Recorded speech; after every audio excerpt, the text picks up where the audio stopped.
ऐसा लगता है भारत मैन्युफैक्चरिंग सेक्टर में चीन को पूरा साफ करने का मूड बना चुका है। जहां भारत इलेक्ट्रॉनिक के क्षेत्र में बड़ी शुरुआत को अंजाम दे चुका है। बता दें कि भारतीय कंपनियां खुद से वो सब कुछ बनाने लग गई हैं जो पहले भारत या तो चीन से आयात किया करता था या उन्हें भारत में असेंबल किया करता था। सरल शब्दों में समझें तो मेड इन चाइना उत्पादों का दबदबा है और अब यही दबदबा पूरी तरह से समाप्त करने के लिए भारतीय इलेक्ट्रॉनिक्स कंपनियां चीनी मार्केट को काटने के लिए मैदान में उतर चुकी हैं।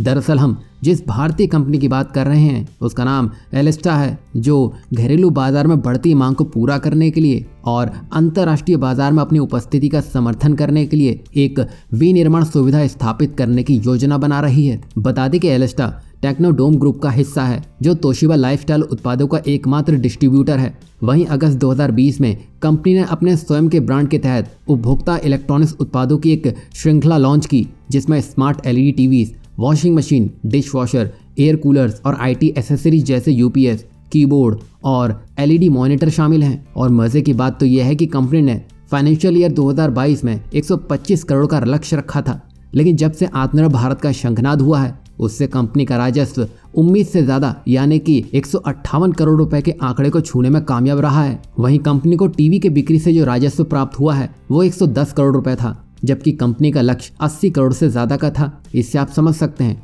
देशी कंपनियां जो भारत के लिए अपना योगदान देने में लगी हुई हैं, साथ ही साथ देशवासी भी उतनी ही शिद्दत से अपना योगदान देने में लगे हैं और ये दोनों मिलकर चीन को जड़ से उखाड़ फेंकने वाले हैं। मतलब कंपनी के उठाए गए हालिया फैसले चीन को तो आने वाले वक्त में आसानी से बाईपास करते हुए नजर आएंगे। बता दें कि फिलहाल एलेस्टा का 70% कारोबार टेलीविजन सेगमेंट में आता है। कंपनी फाइनेंशियल ईयर 2023 तक स्मार्ट टीवी की 1,10,000 यूनिट बेचने की योजना बना रही है।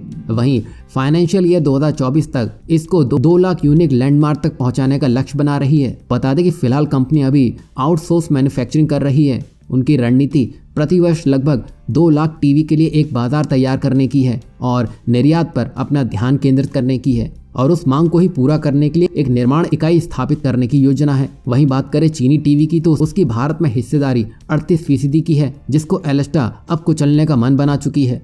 बता दें कि आउटसोर्स मैन्युफैक्चरिंग करने के बाद नोएडा स्थित यह कंपनी राज्य सरकारों के साथ लगभग 100 करोड़ रुपए की अनुमति लागत पर उत्तर भारत में विनिर्माण संयंत्र स्थापित करने के लिए बातचीत कर रही है।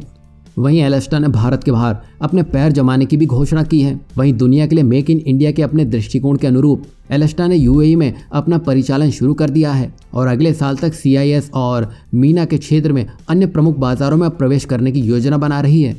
और इस मेगा प्रोजेक्ट के विस्तार की योजना के लिए एलेस्टा 2025 तक चरणबद्ध तरीके से 350 करोड़ रुपए का निवेश करेगी और कंपनी को उम्मीद है कि 2025 तक भारतीय और अंतर्राष्ट्रीय दोनों परिचालनों से 1500 करोड़ रुपए का राजस्व हासिल होगा। अब यहाँ एलेस्टा की ये शुरुआत भारत में ही नहीं बल्कि दुनिया में चीनी सामानों को सफाया करने में बड़ी भूमिका निभाएगी।